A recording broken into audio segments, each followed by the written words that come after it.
Ya, mungkin kalau dari sisi lokasi penempatan data, cloud biasanya dibagi menjadi 3 gitu ya. Yang satu adalah kita meletakkan lokasi cloud di public. Jadi kita sharing dengan teman-teman yang lain. Biasanya itu yang pertama gitu ya. Yang kedua adalah kita bisa menempatkan di dalam private cloud. Artinya di tempatnya on premises, di tempatnya kita sendiri. Lalu yang ketiga adalah kombinasi antara public dengan yang private atau yang on-prem, yang itu yang disebut dengan hybrid cloud gitu ya. Nah, dari kita melakukan survei, jadi di divisi di dalam IBM ada namanya adalah Institute Business of Value, yang tugasnya setiap tahun kita menanyakan, melakukan survei ke pelanggan-pelanggan kita mengenai tren ke depan seperti apa, lalu juga mengenai permasalahan yang mereka hadapi. Nah, tahun ini kita sangat beruntung, kita kerjasama ya dengan Oxford Economics, kita lakukan di 47 negara, termasuk Indonesia gitu ya, dan ada sekitar 28 industri, 7.000 lebih C-level yang kita lakukan survei. Nah, dari hasil yang kita lakukan survei, ada beberapa penemuan yang sangat menarik sekali. Kalau kita bandingkan di Indonesia khususnya, tahun 2019 ada sekitar 25% dari responden yang mengatakan kita akan meletakkan semua datanya ke dalam public cloud. Tapi tahun ini berkurang sangat drastis. Dari tadi yang 25%, sekarang untuk Indonesia sendiri hanya sisa 2%.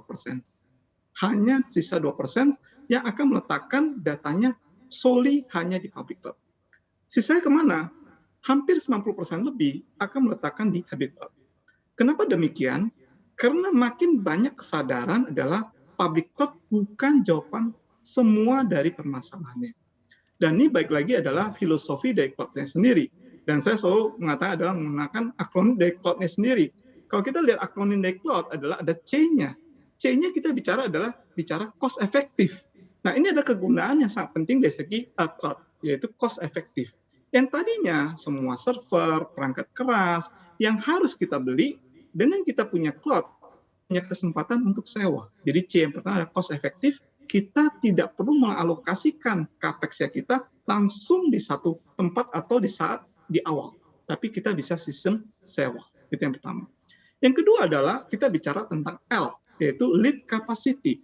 Nih, kira-kira besok kan 11.11 nih, Harbolnas gitu ya. Harbolnas itu biasanya banyak sekali permintaan yang melonjak sangat tinggi. Tapi kita harus ingat juga, permintaan yang melonjak kita hanya 10-10, 11-11, 12-11, selama periode Harbolnas itu sendiri. Tetapi sisanya tentu akan berbeda sekali. Misalnya ambil contoh begini, pada saat penggunaan normal itu cuma 70% dari kapasitas kita. Tapi pada saat Harbolnas itu bisa menyentuh 200-300%.